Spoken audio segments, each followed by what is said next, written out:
till they bury me. I'm one West till they bury me. I'm one West till they bury me. I be one West to the death till they bury me. One West till they bury me. I'm one West till they bury me. I'm one West till they bury me. I be one West to the death till they bury me. I be one West to the death till they bury me. They ain't scaring me. Rip the soul out of Pharisee. Speaking heresy, it get you fucked up apparently. It's like they daring me. I said chill, they ain't hearing me. They ain't listening. Every bar nitroglycerin. Hit your heart, bring it back to start, make you live again. Get them dividends or we start getting ignorant. I be on that soldier shit. I told you shit phenomenal. Nah, but he abdominal. So what you suckers trying to do? Rhyming comical. Guess it's funny until I'm bombing you. Bring apocalypse to them pussy niggas that's popping shit. Team of all-stars, I coach them up like I'm Popovich. Fuck the politics and the lobbyists and apologists. They vagina, so we gon' check them like gynecologists. It's kinda obvious how the situation is ominous. The way I vomit this and regurgitate for the audience. They start applauding this cause the competition is fraudulent. From the era where niggas smoke you up like a parliament. The flow been stupid, shit has gotten retarded since. All the dominance of one West rising to prominent. Cause I be one West to the death till they bury me. I'm one West till they bury me. I be one West to the death till they bury me. I'm one West till they bury me. I be one West to the death till they bury me. I'm one West till they bury me. I be one West to the death till they bury me. I'm one West till they bury me. They want a nigga quiet, mute my maneuvers, but I ride like I got Groupon for Uber. Rhymes hard like they been viewed by Medusa. 9 milli Luger, 17 in the Ruger. Only need a few to sit up in your medulla. Obligata for the regatta, niggas wildin', they win every dollar. They riding by in black Impalas, let the semi holler. The showstopper been as proper since the teeny bopper. But now I'm growing them off Patron, premium of vodka. I put extensions on the Glock, modified the chopper. The swore heavy, war ready, and that's working mama. No marijuana, say I got the loudest silence on it. When I'm up on it, ain't no rapper do it like I do it. A lot of spitties and writers, but when the heat's on, none of them can get to the fire around with me. And I had a nigga spin like a tire, but down the D, and I'm still dope as a piper. Every bar burn hard like a spoon with a lighter. Fuel to igniter, I'm winning, coming through with the title because I be one West to the death till they bury me. I'm one West till they bury me. I be one West to the death till they bury me. I'm one West till they bury me. I be one West to the death till they bury me.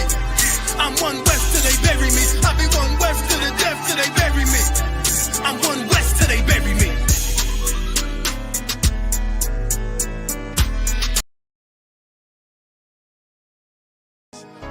Any man give his life for Yahweh Shai, Mashiach, and Christ, and fall up under that UPK banner.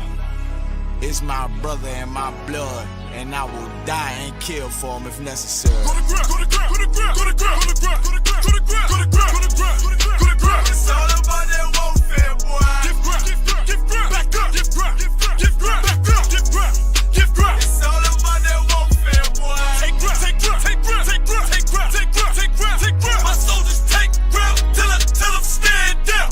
Take ground, take ground, take ground, take ground, take ground, take ground, take ground. My soldiers take ground till them stand down. Take ground, take ground, take ground. Nah, this ain't no movement, this a takedown. We would not be moved or intimidated. We ain't the type. You got a problem, tell them cross the fucking line. My niggas ain't polite. Soldiers to the left and right. I die for every man body. Before I be a coward, I'd rather be a dead body. This will be my kingdom when the hour pass. You can either get with it or get flipped like an hourglass. We live by honor and no excuse. Just sit to pray up to the Lord. I told him, then let all the terrorists loose. Hold your tongue or get rebuked, cause you made a truce. But a race that made merchandise out of my abuse. Scared of who?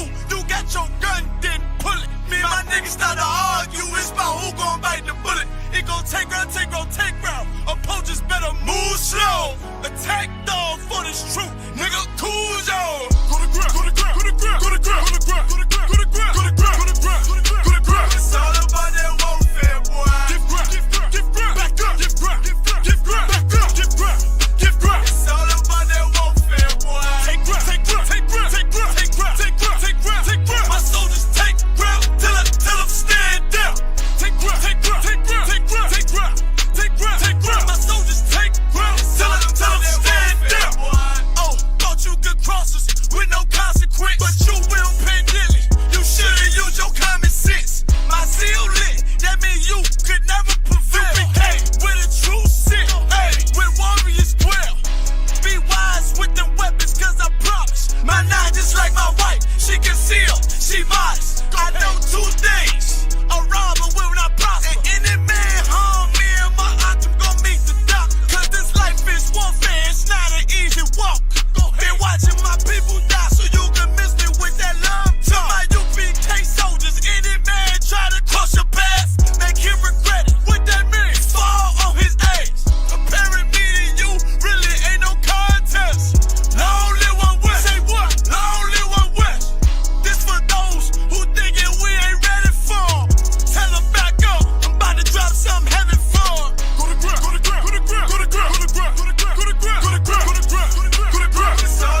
ways.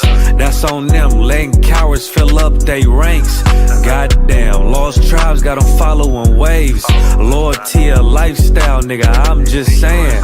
Yeah, I'm a saint, no New Orleans, it's going up. Next spot, we at the B&B. I'm turned up, I'll pull up in the SRT. Burning rubber, hey, UPK shit. Look, met her at the club, told her pull up to the lobby. She know I'm in the coat, we're all black, no Illuminati. This my other half shit, I can't move without it. These my motherfucking brothers, yeah, what I'm gon' do without them, yeah. If it's beef, I can't wait to sink my teeth in. Niggas going overboard, they off the deep end. Why you tripping off that hoe? That's some weak shit. Told him put me in the game cause I love defense. Yeah, put me in the game, coach. Fuck you thought, hey, he let his colors fly. He ain't cut, we cut him off. Yeah, bounce out, let my fringes swing. Yeah, I'm a dog, hey, she say she find me interesting. Yeah, want me to call, put me in the game, coach. Fuck you thought, hey, he let his colors fly. He ain't cut, we cut him off. Hey, bounce out, let my fringes swing. Yeah, I'm a dog, hey, she say she find me interesting. Yeah, want me to call, I ain't gotta settle, I got options, ma. No, I stand on business, my name not Tazar. I'll pop you with this pocket rock. Feed a nigga shells like a taco truck. Hey, this bitch got sound effects, it go pew pew pew. I ain't trippin' on no drink, got bottles in a room. I'm in Durham, North Carolina, bitch, it's 12 a.m. Look at them, they ain't none of us and we ain't them. I told him put me in the game, coach.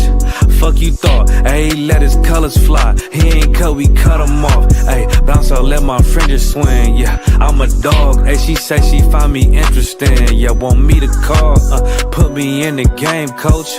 Fuck you thought, hey, he let his colors fly. He ain't cut, we cut him off. Hey, bounce out, let my fringes swing. Yeah, I'm a dog, hey, she say she find me interesting. Want me to call, yeah, yeah. UPK shit, man, you already know what it is.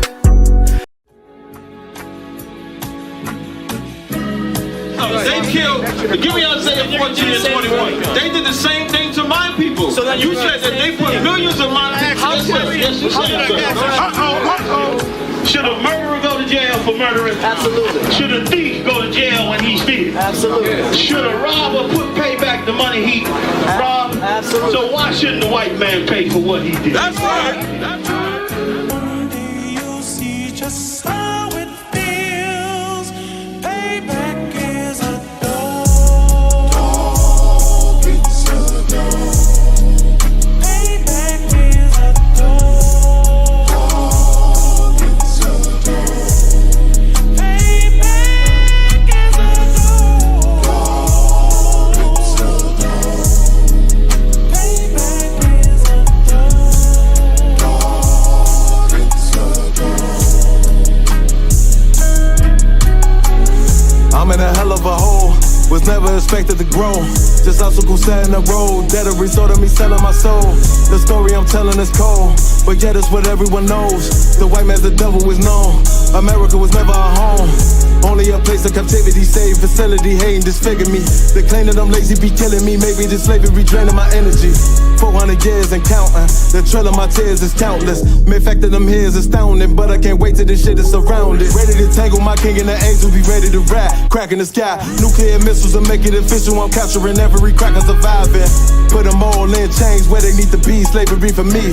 And let the whole world see that with them in the cage is safer in the streets. Put the dog on a leash, get resolved for the beast. 144, get the ruler show, we could all be at peace. As soon as the trumpets are sound, your kingdom we busting it down.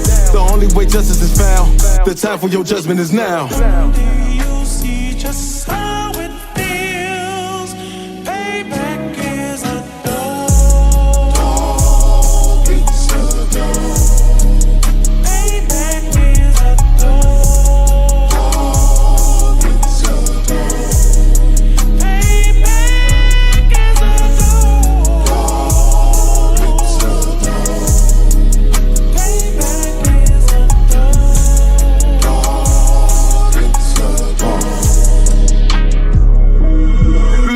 no remorse in my blood slim. It won't be no compromise. Now it's time to feed the worms. Watch his body turn to flies. I clutch iron while you trust the lies. The next Glock I buy gon' be Gen 5. I get it customized. And sending shots off like farewell. Praying payback come back around like a carousel. Still remember your Honda's words ringing in my head like bells. Said you in his body, you fit a Lord, fuck the cartel. Triangle choke, apply pressure to the game like I did Von Dale. Payback's a bitch in a dress, she a bombshell. Revenge is served cold, I just hope they making oxtail. Glock fresh out the box, I swear it got that new car smell. Made myself a target in a world of mad shooters. That was designed fire for our babies to pass through. In the day of our king's reign, I'll be overzealous. They bought my jealous, I bought brand new parabellums. From there you'll see just how it feels. Payback is a dog. It's a dog. Payback is a dog. It's a dog. Payback is a dog. Backstage.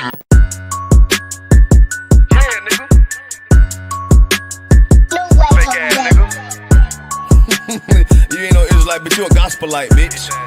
Fuck you talking about? If that nigga won't walk, bitch, we ready. It ain't hard to find us. How can I keep that stick locked, loaded, boy, he'll fade you line up. Young nigga name is Slayer. What you think, boy, you be done to try. Soft coast shit, we bout it. UPK, you solid, little bitch think I'm crazy, think I'm playing like bitch, I ain't the one. Warfare every day, so who is you, bitch? I don't need your love. Killers right round the way. What you think? I love this brotherhood, a hood. More than you, bitch. Sharp on shit, I'm bout it. UPK too solid. Fuck nigga don't want war.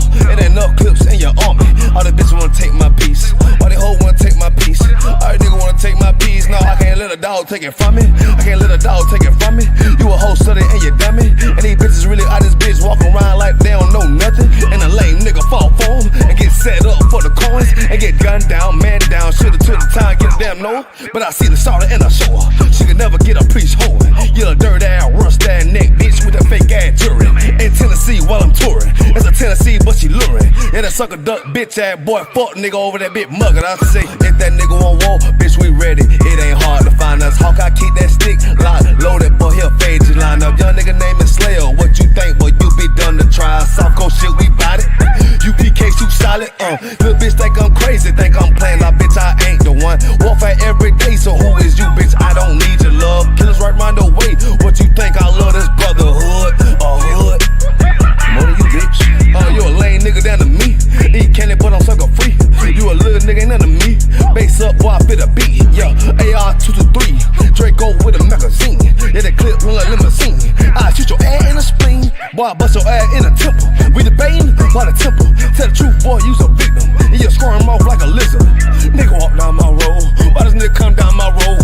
Boy, come down my road. Boy, I charge your ass toll fee. I'm a real big priest, nigga. UPK play for keys, nigga. Commanding to get a damn order, but ain't nothing me to damn kill you. I stuck in his ass like a cat. All weapons, boys full of tech. Boy, like a close combat. Nigga got popped off for a neck. If that nigga won't walk, bitch, we ready. It ain't hard to find us. How can I keep that stick locked, loaded, boy, he'll fade you line up. Young nigga name is Slayer. What you think, boy, you be done to try. Soft coast shit, we bout it. UPK, you solid, little bitch think I'm crazy, think I'm playing like bitch, I ain't the one. Warfare every day, so who is you, bitch? I don't need your love. Killers right round the way. What you think? I love this brotherhood, a hood. More than you, bitch. Christ said 7 women gon' be on one nigga in the end time. Nigga, fuck wrong with you, boy. Stressed by that damn hoe ass bitch. Fake ass nigga too. Dumb ass motherfucker. Fuck you.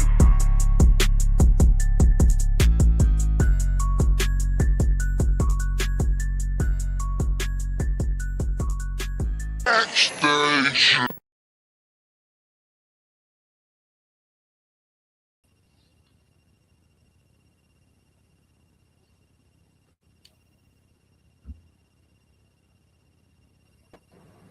Hey, this is Wednesday night history class.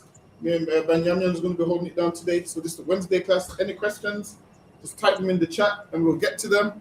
Today we're going to go in slavery in the British country house. So if you know about the country houses, There's a lot of these houses that you see in Britain, and they're all owned by certain people, and you'll realize a lot of those houses was built and purchased with a lot of slave money. So there's places that a lot of people like to go, like when you go to the countryside and a nice getaway and you stay in a cottage house, those was built with slave money. So a slave master would take that money and build these, they call them residential something, a residential stay or whatever the hell they call it. They call it that. So people go there, and you'll go there and spend about £600 for the weekend. That money that you're spending on, originally they set up that with slave money, and that money that you're renting it with goes back to that person's family or whoever's in charge of it. But it all came about with slave money. But possibly I'm gonna get right into it. So lucky if you could get this from me, Baba Kishar. Canada, sir.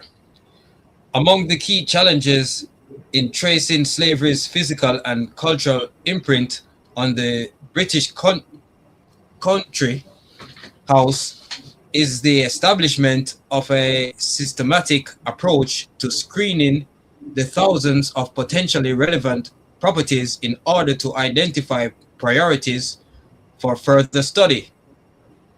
This chapter introduces one important source that offers the possibility of such an approach.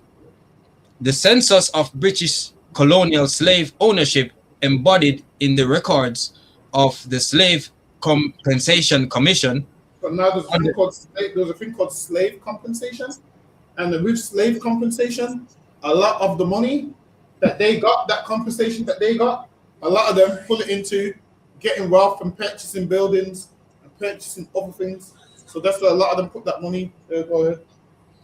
Under the Slavery Abolition Act 1833, emancipating the enslaved in most of Britain's colonies, the British state agreed to pay £20 million in compensation to slave owners and other beneficiaries.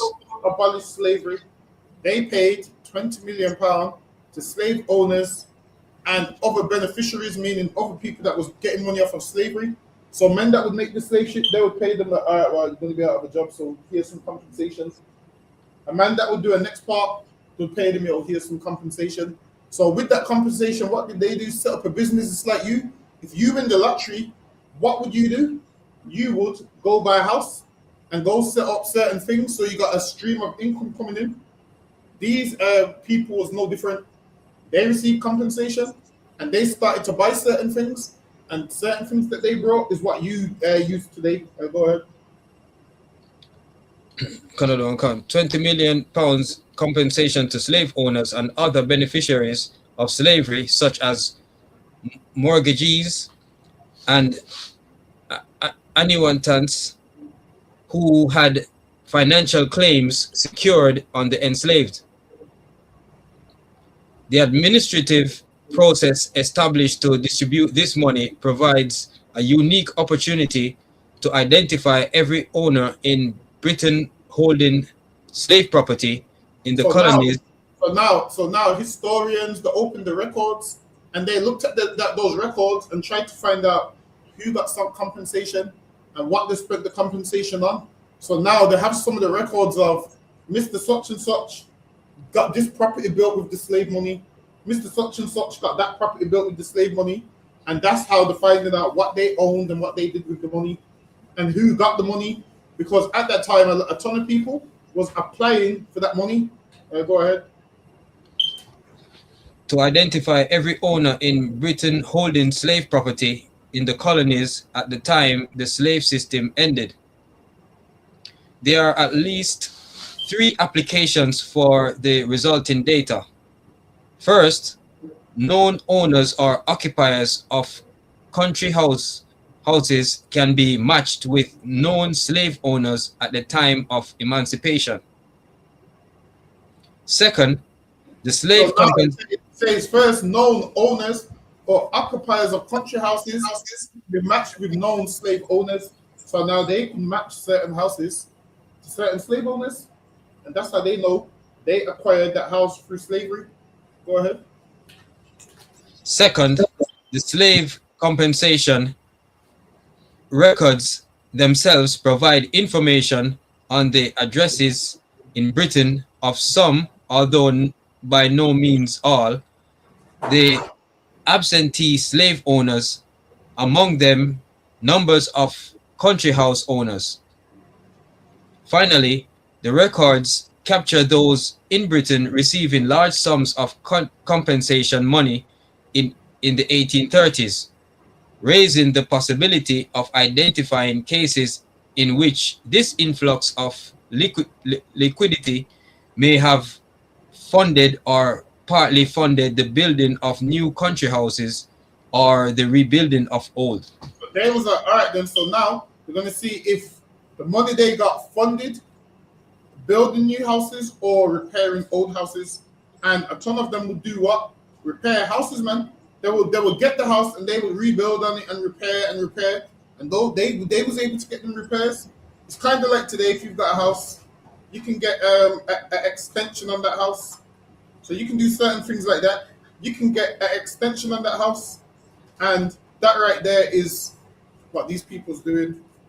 Next slide. See what I keep going with.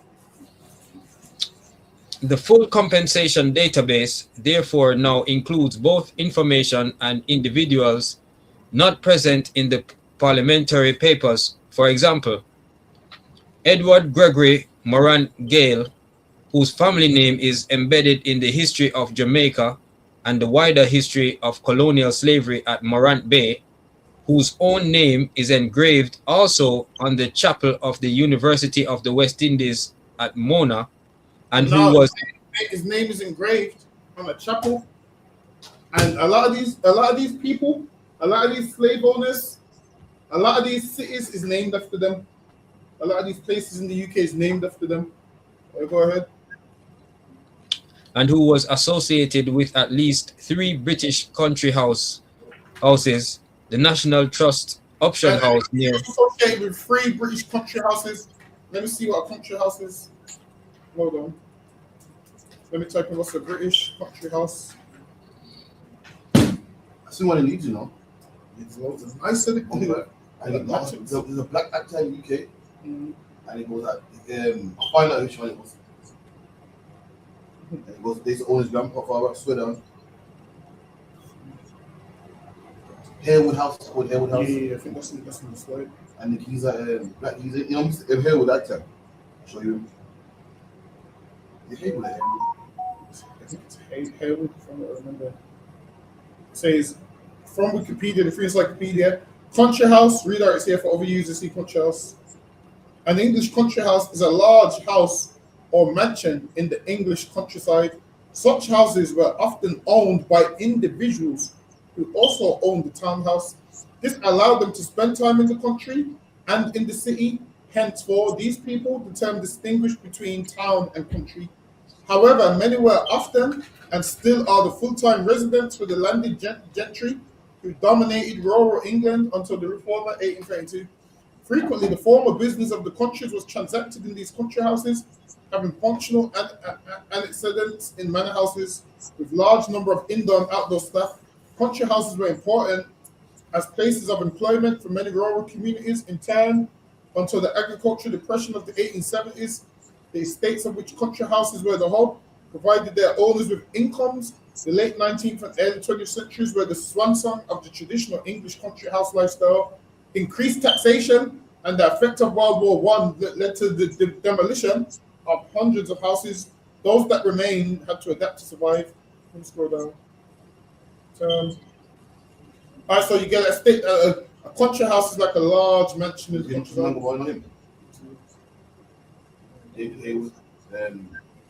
Look, he's saying that because they own his forefather, can he get his face put up in the house? No? What? That's crazy. And I see why you would say no. From Birmingham, though. But look at this right here. Right here, this is a country house. Look how beautiful that is, man. Look how much rooms is in there. Imagine you picking cutting sugar cane down. Paid for this. Let me see if there's more pictures of it. This is beautiful, man. You pay. Imagine this waterfall on each side, man. These is them slaves' houses, company houses by the lake and whatnot. Imagine like sometimes. Imagine look at this, man. Sometimes we look at houses, Benjamin, and we be like, "Yo, wish I could afford that." And the reason they can afford it is because we made them. be able to afford it. Like we had to get beaten and killed so they can have a nice house like this. Look at this. Imagine how long it takes to cut this grass, man. And then a lot of them that have these nice houses, a lot of them, now they had slaves in England, but they didn't call them slaves. They were smart with it because England wasn't allowed slaves. So they called them servants. So they would call this is my, back then they would say it was African, but we know they're not. But they'll say, this is my African servant. And they would threaten you with, yo, because you know, you could be in the Caribbean. And then they would be like, no, we'd rather be a servant in Master's house in England. And then they would do everything the slave would do, just a little less harsh. But now in England, they couldn't call it slavery. So what did they call it? A servant. And people would see you. And you would feel like, I'm blessed because the rest of my people are over there. And I'm over here in this nice building. Here's another one, man. One day, you know what I'm going to do? I'm going to go visit all of these. I need to visit all of these houses, you know. I've been to the Hayward one, man. Did you go inside it? Talking about charge and missions and that. Yeah, the charges to go and stuff. Wonder if the big uproar about him support. I don't see this, man. We wonder we might need to pay it and just let everyone know how they got the house. Because listen, all of this here comes from slave money. Outside the road. Yeah, we got loads of them. All of these come from slavery. And this is even. Imagine living here. You don't think this is beautiful? So like I said, that one in particular was the is what where the Queen and so like where where King Charles he goes. That's his house. And I wonder how they all got it. I wonder how they all got it, and I wonder how they got the money to fund all of these houses. But a lot of them got demolished. So when you start looking at certain ones, a lot of them got demolished. But there's a lot of them where they say they can't tie them to slavery, but you can tie them to slavery once you do extensive research. All you have to do is go back and go back and go back. And then what you'll realize is, let's say Mrs. Smith owns the house. They would say, well, we can't tie Miss Smith to slavery. But then you're forgetting that Miss Smith married somebody else who changed their name. Because a lot of them would give houses to family. There was one devil that was super smart. Because I'm going to leave you so much money in cash, but you have to change your name. And then the kids change their name, and then that throws everybody off the trail. Meaning you will never know where it came from because now you're thrown off the trail because the man that got the compensation, this house don't belong to him because the name's been changed. That's lucky. Go ahead. Canada on concert. Where was I?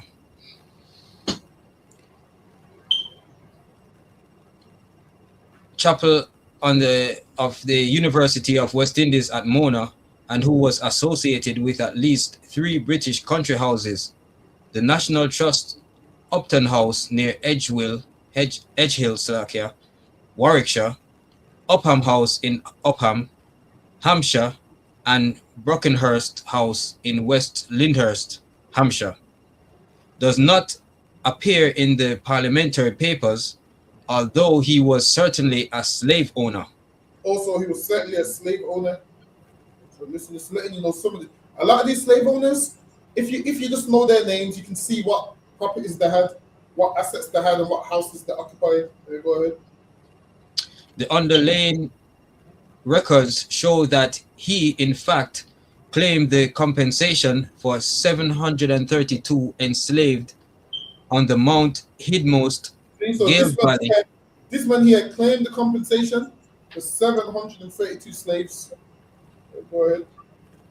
On the Mount Hidmost, Gales Valley, York, and Crawl Estates, and the St. Jago and Paisley Pens in Jamaica, but in each case lost out to other members of the family who held a mortgage or other prior claim. Around that time, a lot of Edomites was fighting each other. Why?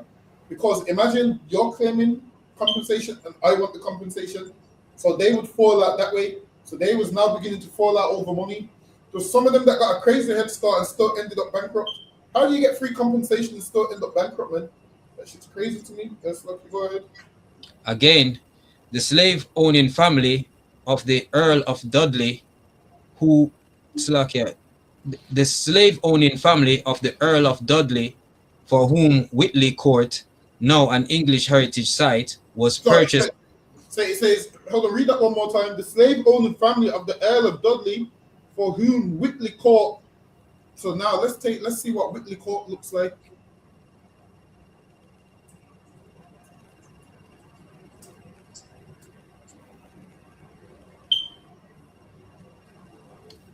Listen, man, Whitley Court looks beautiful. Whatever. Is it York? Hold on, bear with me. It says it's here. Whitley Court is. Hold on. You wanna go now? You say you wanna go? Yeah, I'm looking up. We're gonna have to find the closest one. Where is it? One in Liverpool, not bad. Leeds, not bad. There's one in what's that? It must be down like Arroway. What's that for? Yeah. All right, so here, this is Whitley Court. So this is Whitley Court. This is what they look like. So now, this man that owned slaves, he used his money to get this Benjamin. Meanwhile, we're struggling zinc roof. This is what they're building back in England. We're struggling wooden huts. This is what they're building back in England. Whitley Court. This right here looks beautiful to me. Look at this. You got you telling me this don't look beautiful with the water? Imagine living here, man. What was that? That was beautiful and shit. This was Whitley Court. What's the court? No, what's the court? We're going, man. Let's go again. What was this? Whitley Court. Get me. So this right here is Whitley Court, where what? Slave owners use money and purchase this, man. Purchased it, man. And look how beautiful this is, Benjamin. Listen, this water right here looks clean to me.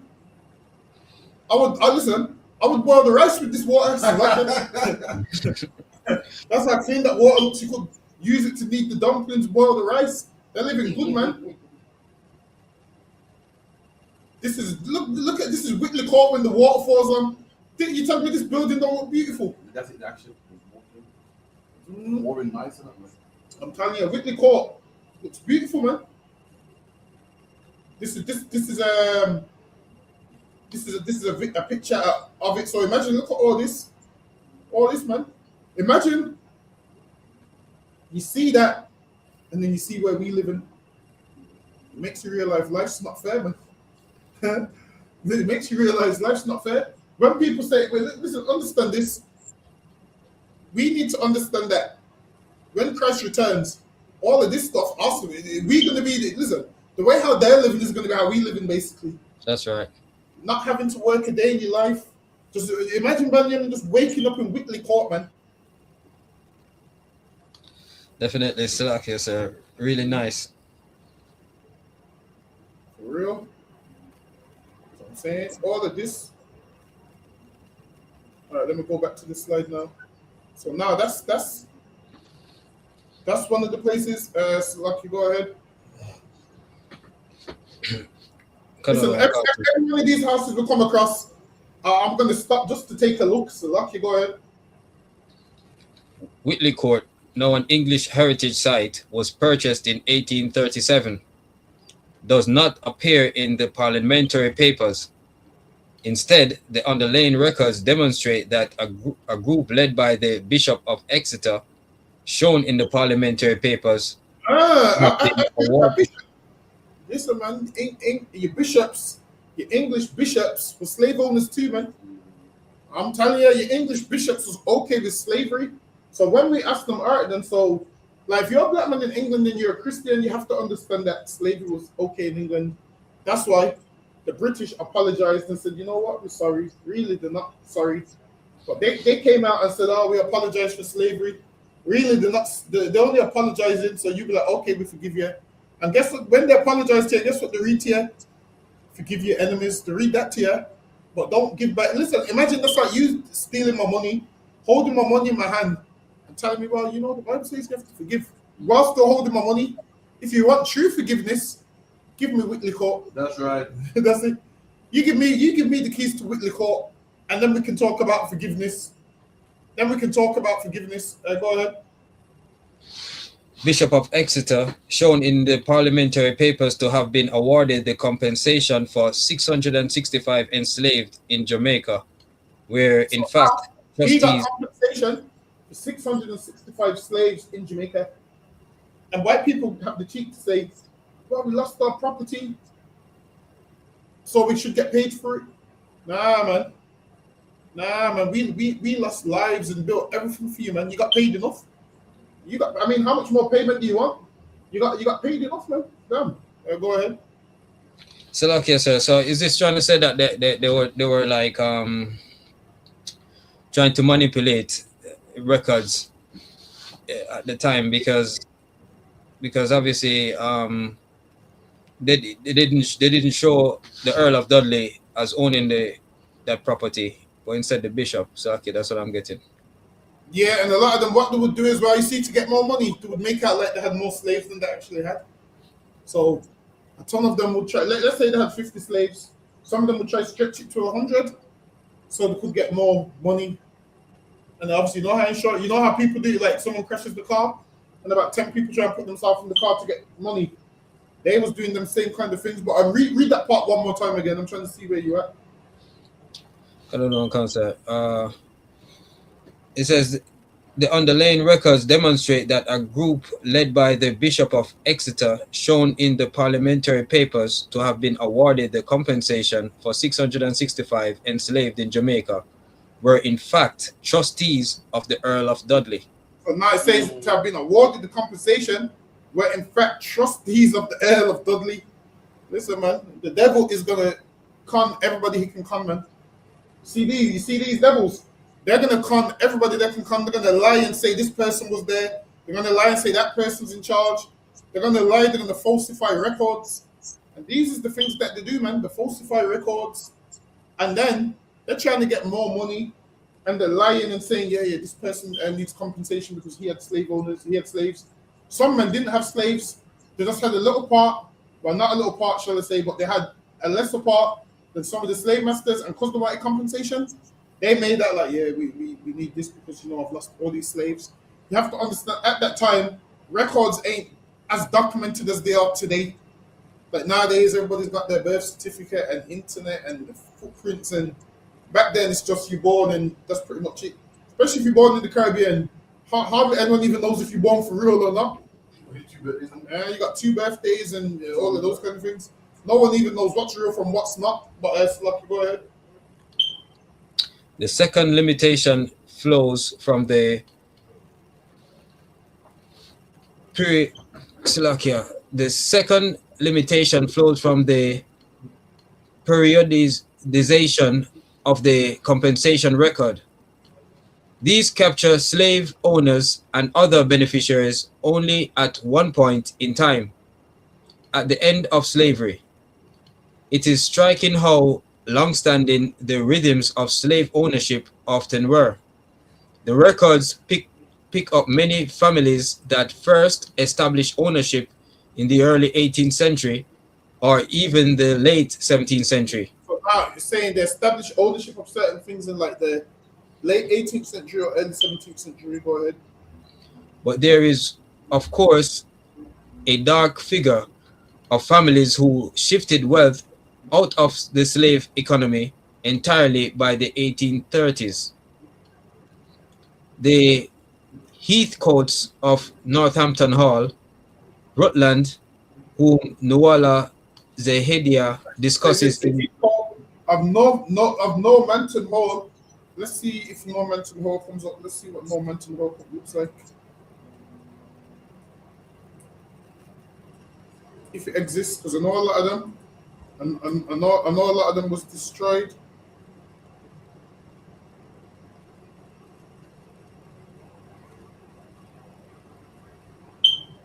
Look at this Northampton Park Hotel. Look, man, these are set up hotels. Northampton Hall. I don't know where. I got no idea where these places are. Nottinghamshire. So the quality is not quality. If that's the wrong Northampton Hall, Rutland. Where's Rutland? Derby? Yeah, it's I got the same name. No, but Derby's nearby Nottingham though, so. Why is it a regular park? I think Nottingham for true. Alright, so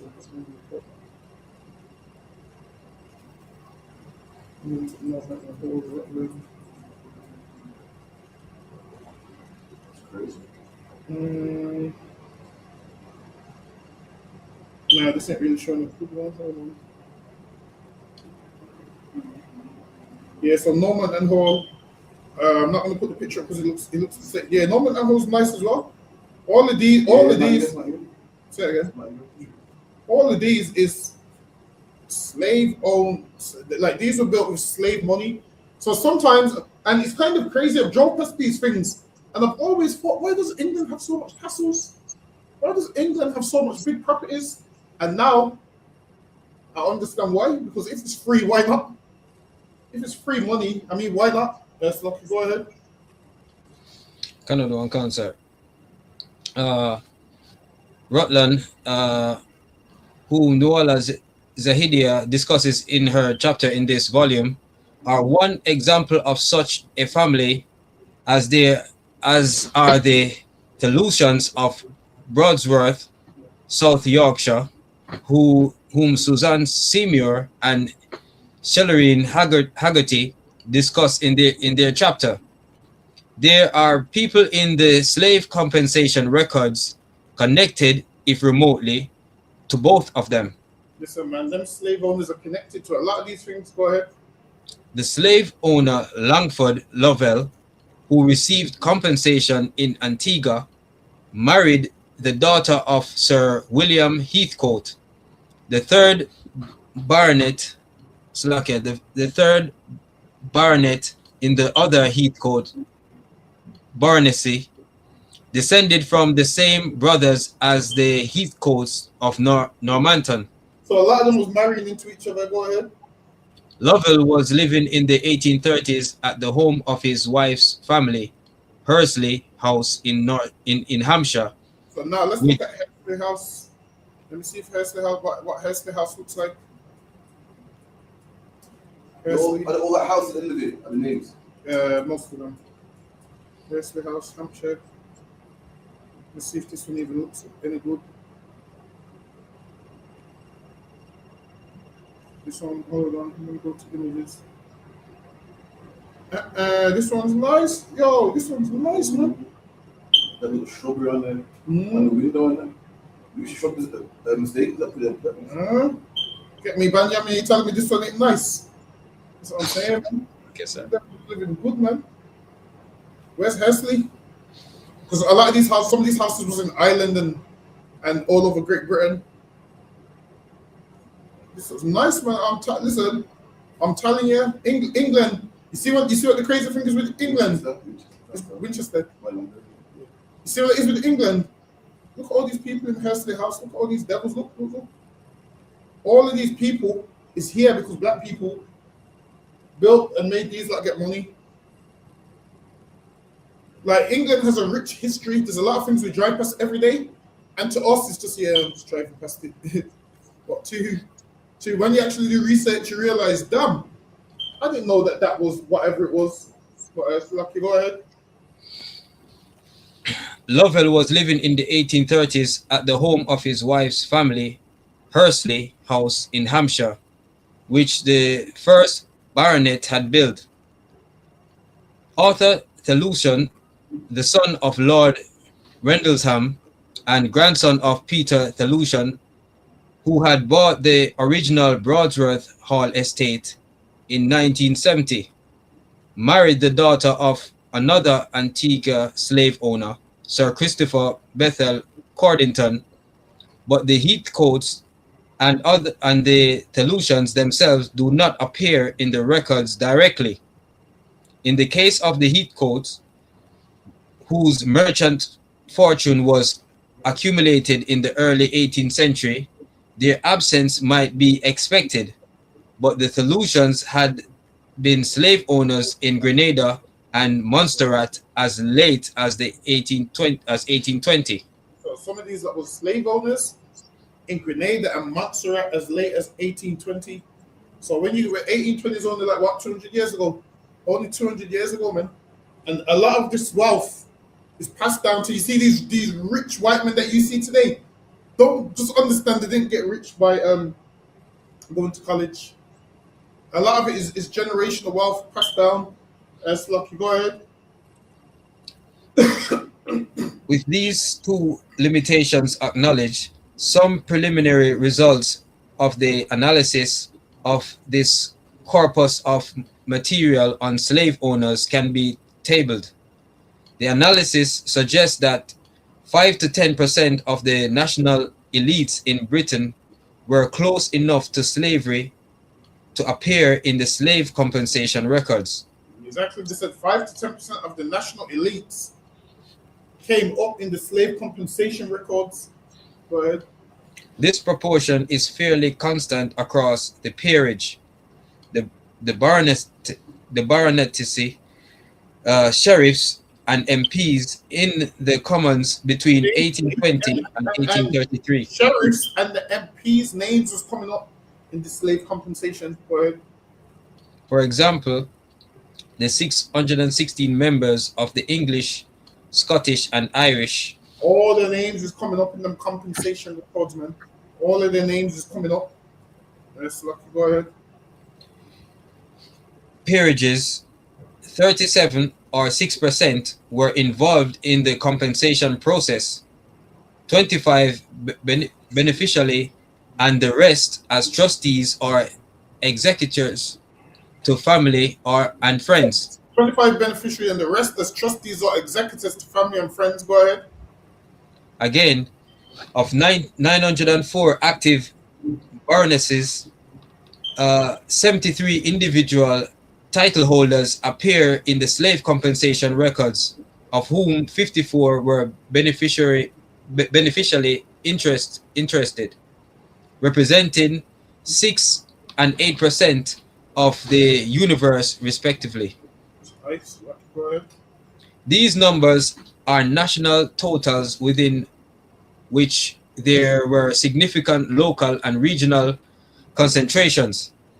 Although merchants with slave-owning interests were by 1833 a small minority in London, some 150 individuals or firms from the many thousands of merchants active in the city, they were disproportionately wealthy and therefore influential. What does it mean to be disproportionately wealthy? That means you're rich as could be, man. Disproportionately wealthy, man. Meaning, yo, you're so rich. And we look at white people like, yo, they're disproportionately. And that's what happens today. Imagine this. Someone could be so rich, billionaires, and then everybody else is poor.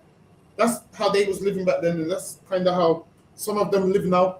Like, you're thinking, yeah, these are smart. And listen, go get all the education you can, but the lying to you when they make you believe you're going to be educated and rich and filthy rich. Life can work like that. So it's true. You know, the best job you can get if you are a doctor. A doctor can't get a castle. Exactly. So as much as they can make you money, nothing can get you a castle.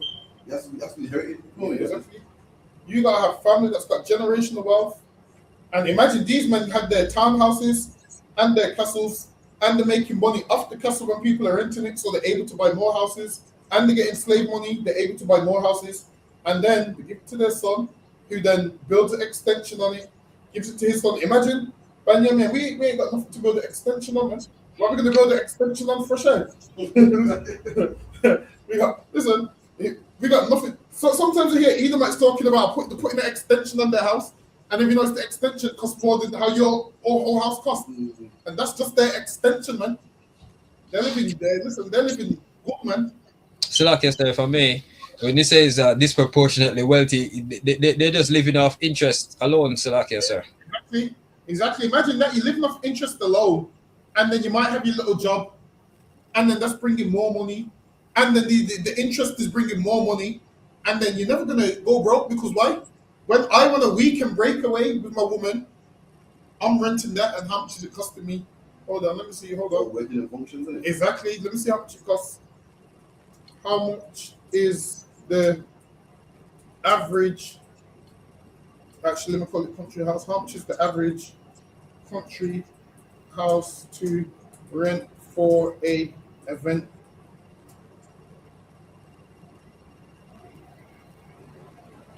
See, it goes, the average cost to rent a country house for an event typically starts around 2,600 for weekend stays and can go up to 49,000 for larger estates. So, that's for a weekend. No, how much is the regular rent then? You guys know about 2 grand as well? Oh, no, that's the small one's 2,600. That's gonna be a crap. That's gonna be a crap one. A large one, 49,000. So I'm gonna go with 49,000. Hold on. Let me go with 49,000. Hold on. Times 52. See, and yeah, that's bringing them 2.5 million. And 49,000 is on the lower end because when people book that for weddings for the one day, you know, it's probably about 50 grand in it. It's more than that. It's probably more than that.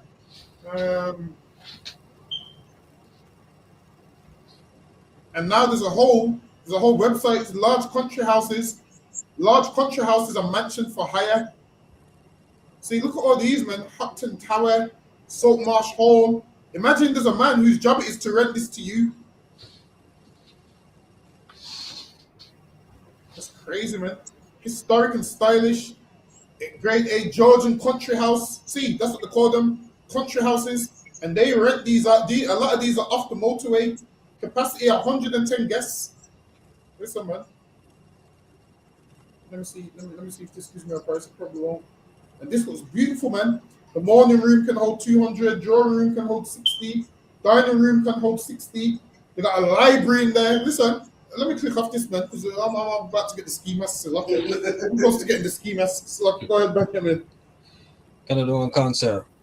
1/4 of the directors of the Bank of England in the years before emancipation appear in the slave compensation records. And 1/4 of the directors of the Bank of England appear in the slave compensation records, which means what? The owners of the Bank of England was able to acquire them riches and set up that bank because of slavery, man. That's how they was getting money. The Bank of England was set up. How do you think they can give loans and interest? Because they know, yeah, the money that we're giving to you, they know we're going to charge you interest and we're going to get that money back because once our sugar comes in, we're getting that money back. So they knew that that's how they were setting up all of these things. Go ahead. Don't be one of those lunatics that likes to that's going to boycott the bank.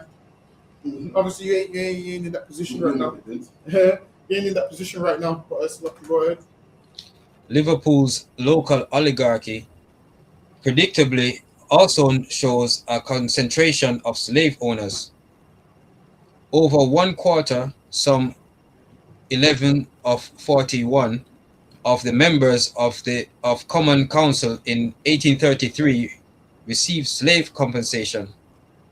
Work on the geographical analysis of the rentier slave owners is still underway, but preliminary results indicate that the southeastern, southern, and southwestern counties of England are overrepresented, as is the northwest, Slovakia. Scotland as a whole is very significantly overrepresented among the slave owners, while the West and East Midlands, Wales, and Northeast are underrepresented, and East Anglia appears to be in line with normal averages. Next slide. Hence, across Britain as a whole, the slave compensation data suggests that in the 1830s, 5 to 10% of all British county houses would be expected to have been occupied by slave owners, and that in 1830s, 5 to 10% of all British country houses would be expected to have been occupied by slave owners. Because them slave owners was getting rich, man. Yeah, they was living in there. They had 2 houses. They had the townhouse, then they had the country house. You see, like if you're rich, you have motor cars and whatnot. They would have all of those, man. They would have whenever they wanted quiet time away. They got the country house. Yeah, go ahead. I don't want to answer. Slave owners, and that in some localities and even some regions, the figure would be much higher. What is much higher. What is not yet available is a dynamic picture, one that captures movement of people both within a generation and across generations. Not every family resembled the Herewoods of Herwood House, West Yorkshire, as a single-side family. In order to identify both specific linkages with slave ownership and patterns of movement such as linkages over time, there are two approaches to bringing the slave ownership data together with the country house. One is to start with properties and work forwards as the initial study by English Heritage did. The second is to start with the slave owners and work backwards, as Simon Smith does in this chapter about the St. Vincent absentees in this volume. The two approaches are complementary, and combing the two could greatly accelerate our collective cataloging of the legacies of slavery in the built heritage. So, go ahead. As an example of how the slave compensation records can feed into the study of the country house, the slave compensation data for Antigua have been combined with a desktop review of country houses associated with individuals appearing in the register of claims for Antigua. So now, a lot of slave owners from Antigua also got a ton of money as well. Go ahead. There were 1,027 awards in total for the island, of which 151 for Slovakia, of which 151 were for £500 or more. So now they was getting compensation, and it goes 151 of those cases was for £500 or more. Go ahead. 120 of these were to absentees in Britain. But to absentees in Britain, meaning these people lived in Britain, they didn't live in Antigua, but they was getting paid from Antigua and they got slave money. Go ahead. As noted above, the Slave Compensation Commission records do not consistently give addresses for awardees of compensation. Well, it don't always give you their address of where they was living. Go ahead. In general, there is at most a designation of England or Great Britain for absentee owners. But if there is either correspondence with the commissioners by a slave owner or a contested claim, i.e. formal dispute about who should receive compensation, then an address may well appear in the records. So now, because people's arguing about compensation, once they would look deeper into it, then they would get addresses. Go ahead. Because multiple people would fight over who should get the compensation. Go ahead.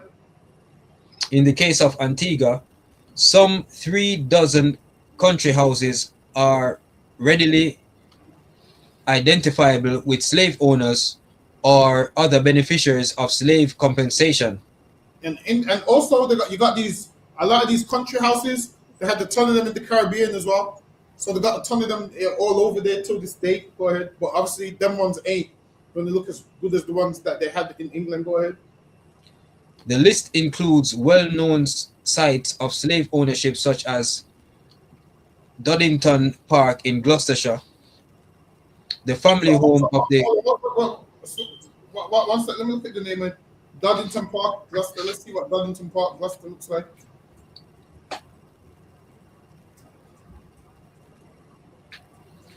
Doddington.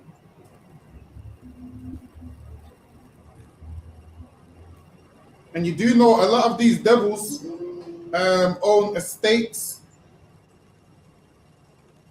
So now a lot of these devils own, you see that estate that some people live on? You know that someone owns the whole estate. So this is Doddington in Gloucester. Look at them pillars, man. A lot of them have been a lot of these houses have been knocked down. So some of them. Oh, look at this, man. Gateway to Doddington. Look how beautiful that is, man. Grass has been freshly cut, and I'm telling you, them devils was living nice. Imagine it's all gated. Look how beautiful this is. Beautiful this is. And look, the cheek at the top says best country houses in Britain. Now you know how they got the country houses. It's gonna hurt you to just look. Yeah, this is what Doddington. Let me go back to where I was. So, like, yes, sir. If I may, the country houses is also a form of like reinvestment for them as well. Real. See, a contract. Imagine a contract. Imagine Banyamia. One time you're tired of city life. You say, you know what, I'm gonna go to the country for the week, man. And you actually got somewhere to go, which is nice and gated. These devils was living good, man. Out of these country houses, I was gonna say I'm gonna pick my favorite one, but all of them look good. Imagine that. All of them look good. And all of them came up at the expense of slavery, man. All of them came at the expense of slavery. I'm thinking, yo, like, I would look at them houses and think, how does a man decide to build this? Where does he get the funds from? Not knowing that sugarcane that's being cut down was able to fund Duddington Park. It was able to fund Duddington Park, man. That's lucky. Go ahead. So lucky, sorry for me. And they couldn't have abolished slavery without getting these houses. So, for example, if they didn't get the money, then they would have it in their mind that nothing is wrong with slavery. It's lucky. It only take the compensation for them to stop. Exactly. Hey, Mother Boss, Shalom, Lord and Christ. That's lucky. Go ahead. Duddington Park in Gloucestershire, the family home of the Codringtons, as well as major houses such as National Trust property at Grays Court in Oxfordshire, belonging to the family. So now hold on. What was that? What's the next property code that we're going to look at? Grays Court, sir. All right, let me look at Grace Court. Let me see what Grace Court looks like.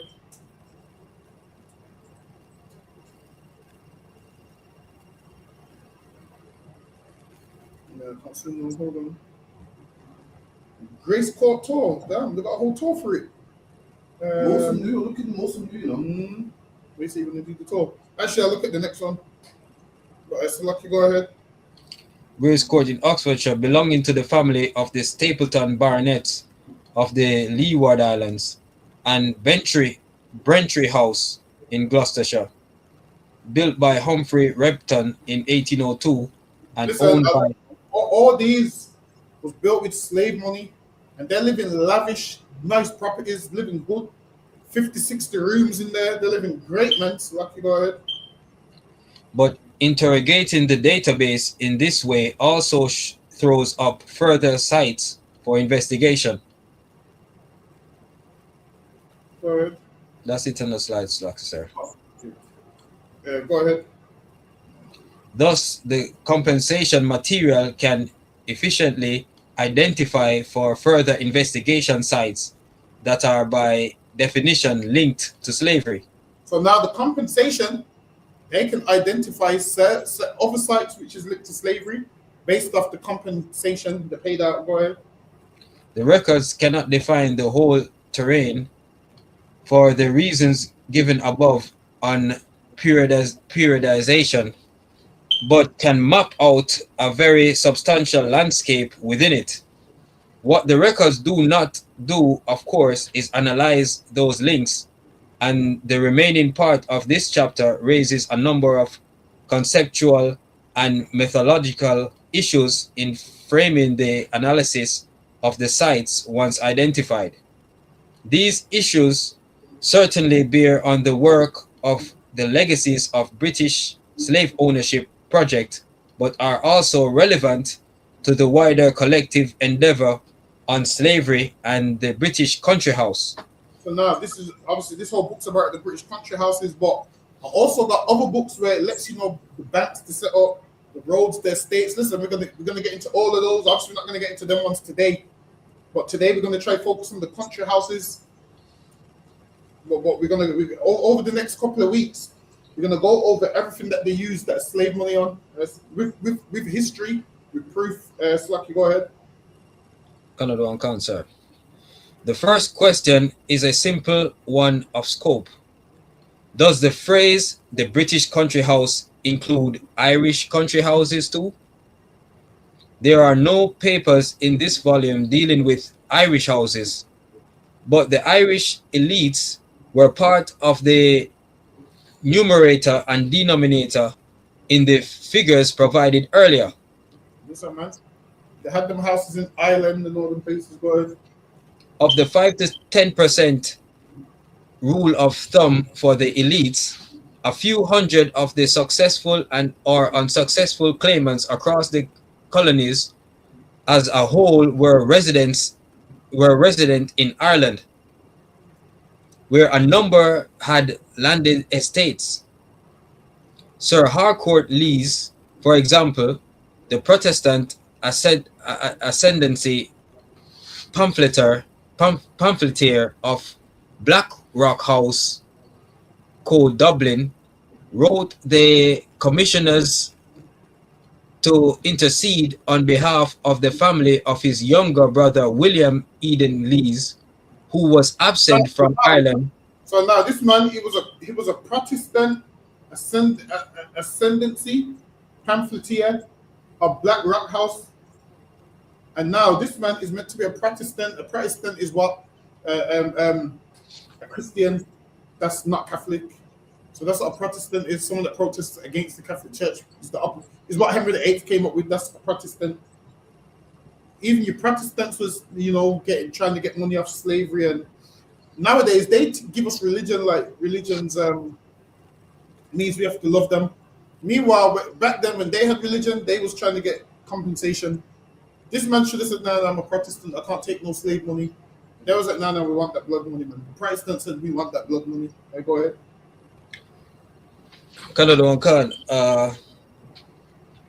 Who wrote to the commissioners to intercede on behalf of the family of his younger brother William Eden Lees, who was absent from Ireland but had a claim on Heldens in St. Kitts. Andrew Henry Lynch, the Irish Catholic MP with family estates at Galway. The Irish Catholic MP, go ahead. With family estates at Galway, including Lynch's Castle and Lydican. Let me see what Lynch's Castle looks like. Look up Lynch's. What's it called? Lynch's Castle. Cancer. Yeah, Lynch's Castle looks kind of beat down still. Run down. Yeah. Looks like a battlefront. Yeah, it's good. It's run down. They can have that one still. They can keep that one, but it's like you are man. He was a mortgagee on the Pembroke estate in Tobago. And now he's a mortgagee on the Pembroke estate in Tobago. Go ahead. Edward Hoare, later 4th Baronet of Annabella, Cork, claimed compensation for the enslaved on 3 estates. So now, if you can claim compensation on 3 estates, that means you got slaves below, man. You got different plantations. Remember, a lot of them ain't claiming just for one plantation. They're claiming for all the plantations. Go ahead. Compensation for the enslaved on 3 estates, having married Harriet Barrett of a slave-owning family in Jamaica. Hyacinth George Burke of Kilmore Castle, Logria, wrote to the commissioners in March 1834 under the impression that the compensation had been distributed, and again in December 1836, when he confirmed that he had received what he thought was the first installment of his compensation. This man, he confirmed that he received his compensation. Go ahead. His compensation from the £15 million loan floated by Rothschilds, and wanted to know when to expect the second installment. He owned 43 enslaved on the Retreat estate in St. Thomas in the east. Charles McGreal, a native of Larne in County Antrim, left his slave-derived fortune to his brother-in-law, James. And this is why we say all these devils had a hand in slavery, because they was leaving fortune to their family members. So imagine the man that first started this, that was getting the money, he left it to his brother-in-law, his sons, his daughters, and then guess what they would do? Leave it to their sons and their daughters, and then your sons and daughters would look at their sons and daughters and be like, "Why is my parents so poor?" Go ahead. To his brother-in-law James McNaughton Hogg in 1876 on condition that Hogg change his name, which was to build a new house. See, and now they gave him compensation in order that he changes his name, which is to build a new house. Now, once you change your name, everything what you done under your old name is not documented under this name. Like the club that shut up, they changed the name. Exactly. Remember the club got shut up and the company never. See that club shut up, this club never. Start getting a license. That's what they do, man. Listen, they done it with the boys that killed us, named James Bolger. Was his name John Venables? Remember remember when they killed him on the train track, the little boy, 10 years ago. So now they've got new names, man. They give them new identities. So now you're looking at, John Venables is a horrible man, and your boss could be John Venables under a different name. You wouldn't know. So that's what they're doing right here. They're changing their names to avoid detection. So go ahead. Was to build a new house, Magriemore House, on the estate he inherited near Larne, and which had been bought by McGrail in 1842. Oh, what's the house called? So okay, the house is Magriemore House. Hold on, what's it called? Magriemore. I can't see it on the thing. It's M-A-G M-A-G H-E-R-A M-O-R-N-E. M-O-R-N-E. Magriemore House. And this one is nice as well. Hold on. Wait a minute. Let me get rid of Duddington Park. Bear with me.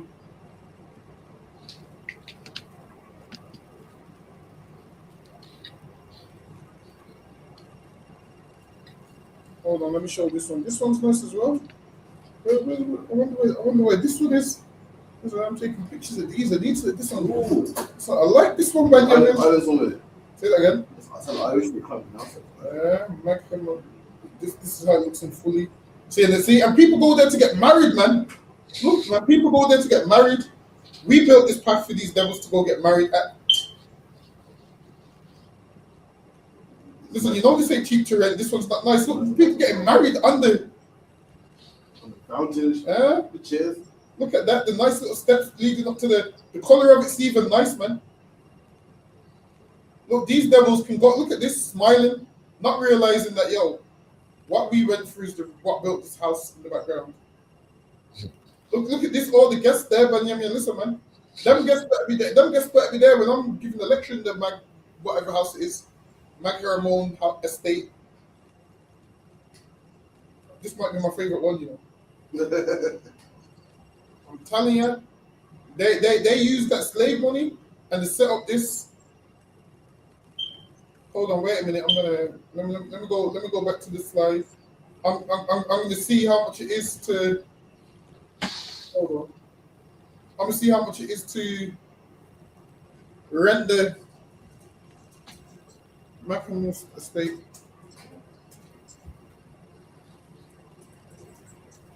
How much to rent? Let's see.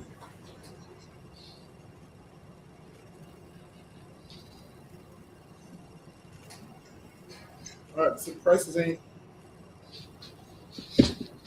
Let me see how much to buy. The Magriemore estate is currently on the market. This historic estate is located near Larne and features stunning art. It's not that expensive, 975,000. Is that a lot? Expensive to buy? I think. Nah, it can't be that much. No, it can't be that much. Can't be cheap. Can't be that cheap. Actually, you know what? It's an island. It might be. or that's maybe an old price. But so go ahead, Benjamin. So okay, sir, that's it on that slide, sir. That's lucky. Go ahead. Money is fungible, and one of the challenges of legacies of British slave ownership that the project is still coming to terms with is to isolate wealth flowing from slavery from other sources of wealth. So now they're trying to isolate the two, because a lot of these devils will lie, saying, "No, my father's wealth didn't come from slavery." So they will lie, even though we know it came from slavery. They'll say, "No, it came from the business." But if you got slavery money and set up the business, your wealth still really came from slavery. But they will try and separate the two and make out like it didn't. Go ahead. This is a complex task made the more difficult when wealth originated in slavery and was then transformed into other types of wealth over 2 or 3 generations.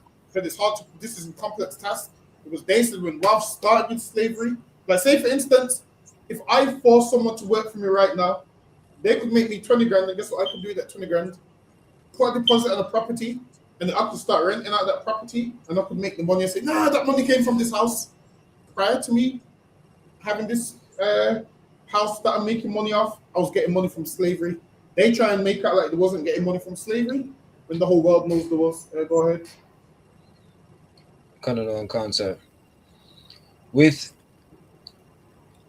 mercantile wealth, there is sometimes a self-definition. A West India merchant, a Russia merchant, and so on, which gives the dominant trade. But in many cases, a merchant is simply recorded in directories and probate records as a merchant.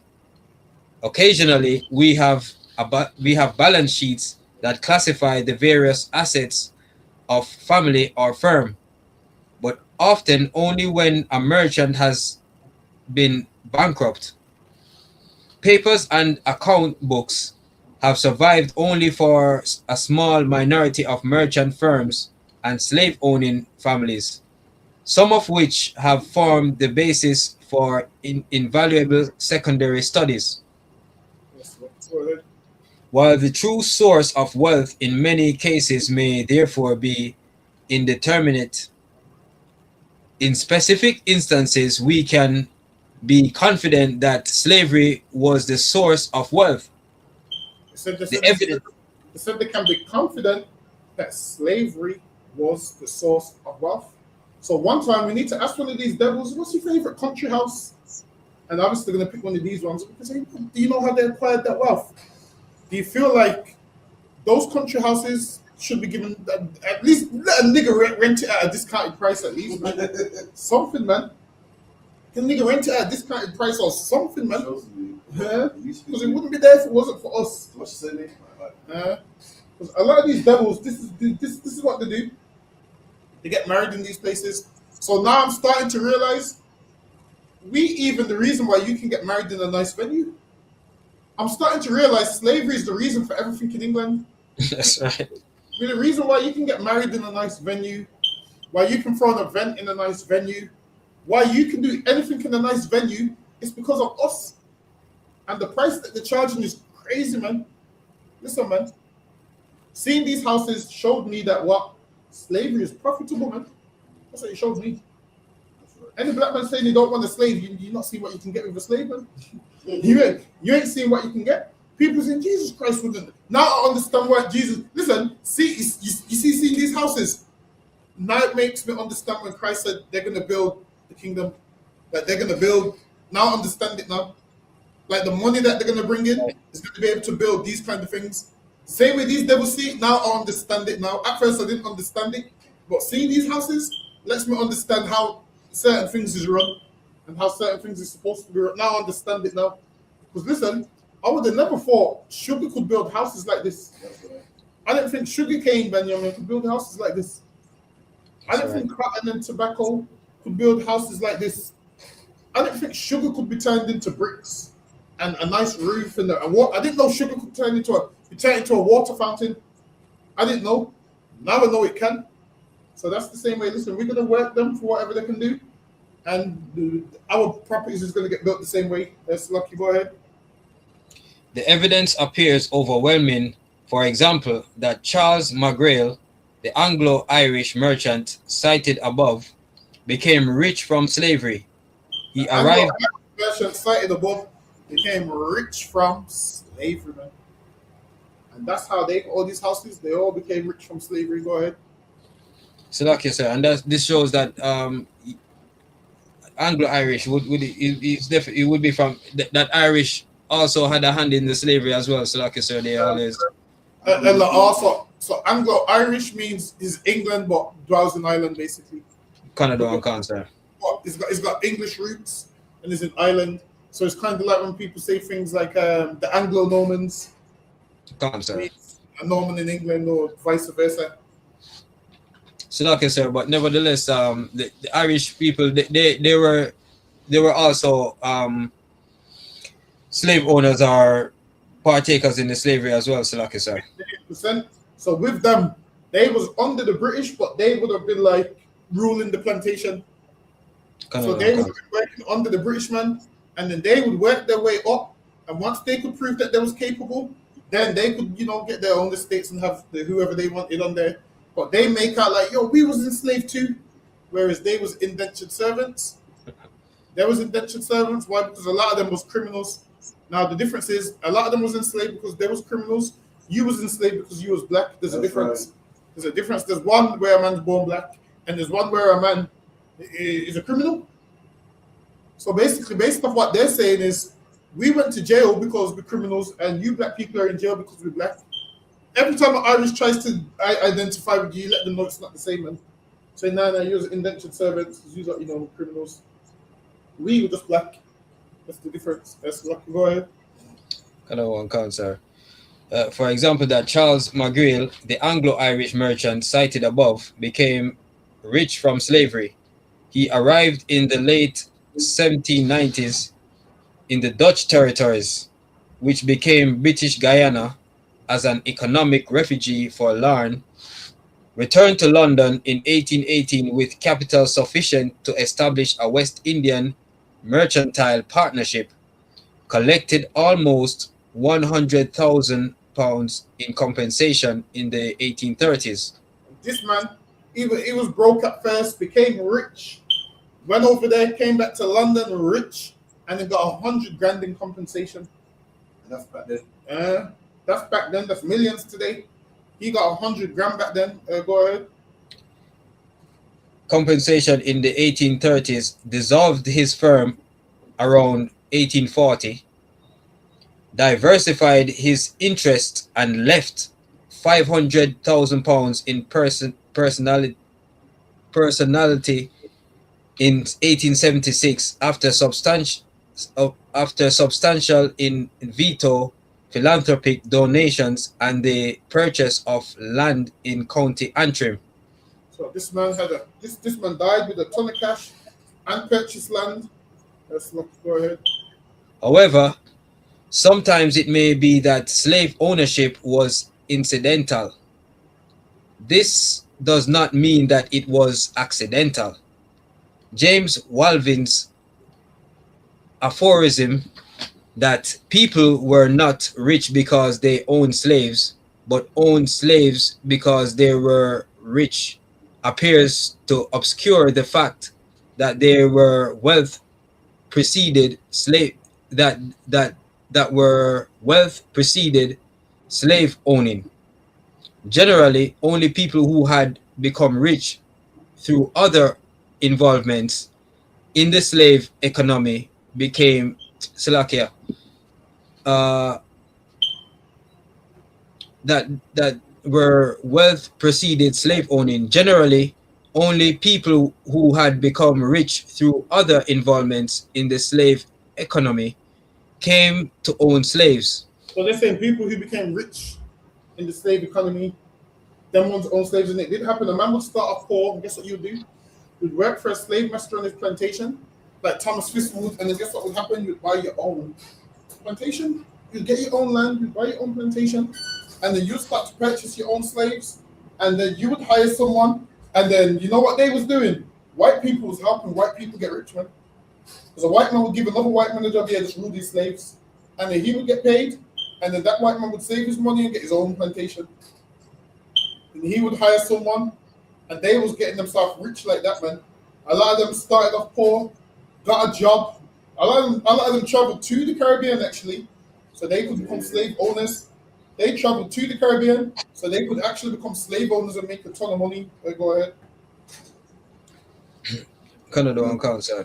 That's the same like today. People move to Dubai. That's what opportunities are.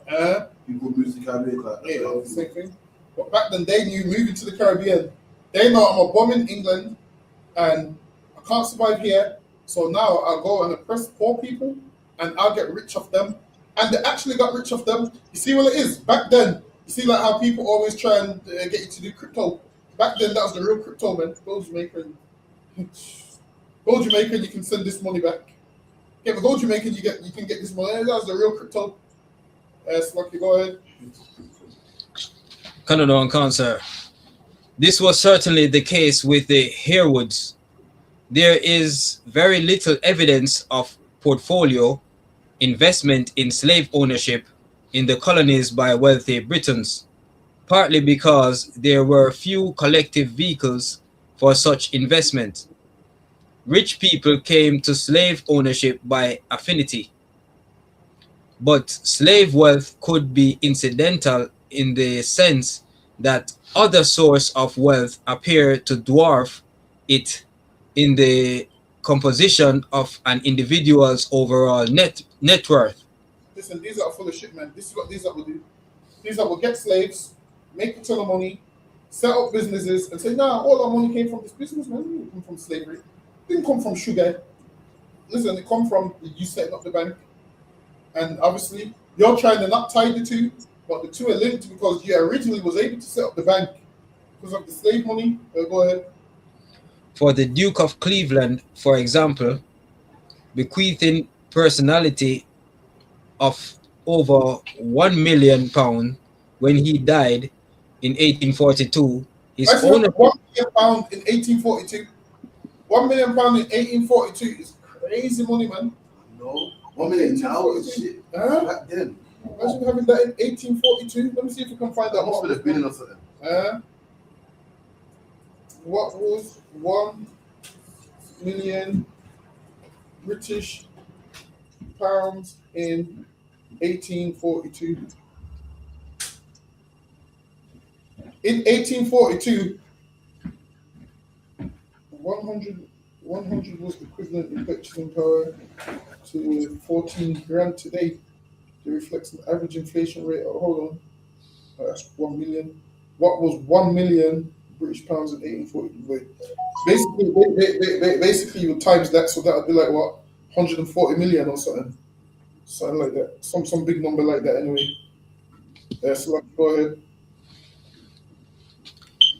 His ownership of Lothar's estate in Barbados appears incidental to his wealth, which was derived primarily from the accumulated profits of.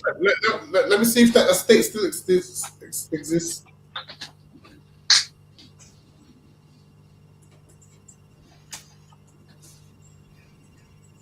A lot of these places are. Imagine that this man, it comes like these man's got a church named after himself. Hold on. No, this ain't it. It's lucky. Go ahead.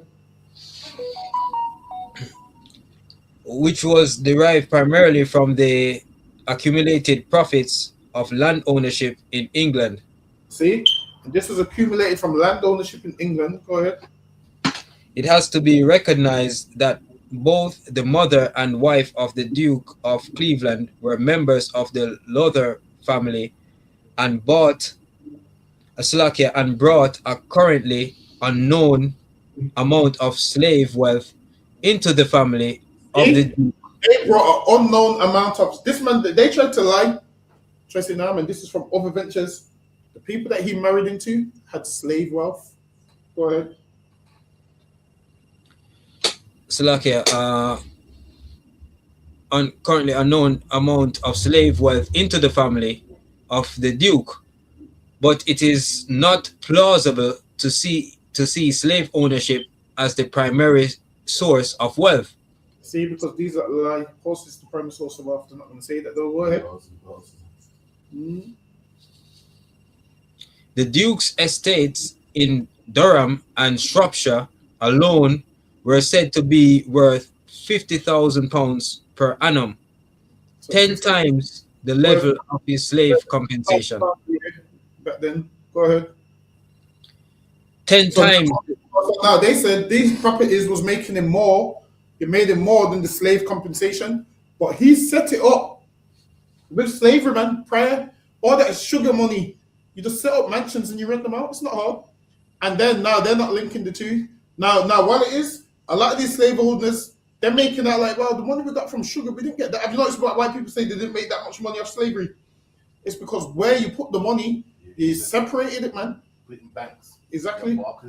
There you go. So now you're making money from that, and you're still getting some from this, but this ain't amounting up as much as the inheritance, not the inheritance, the interest rate of the other stuff you're putting out there. Yes, Lucky, go ahead. Sir. This is not to minimize, but only to place place in context as a source of wealth his ownership of enslaved men, women, and children. So this ain't to minimize, but like I said, when you're smart and you read this, you understand that this man would get his first paycheck and buy a building and rent out that building, and then eventually that building's making the money. The source of it all goes back to slavery. But so Lucky, we're gonna continue this next week. Clap it up on the time. So Lucky, we'll finish this next week. Benjamin, you can call it. Cut it on, cancer. Me no visual. I'm Majum Sabat. I'm Majum Barak. Yahaba Shimya Shai Barakatha. Yahaba Shimya Shai Barakatha. Yamajata. Class dismissed. Shalom Israel. Just wait there 1 second, Benjamin. Shalom Israel will be here tomorrow 7 p.m.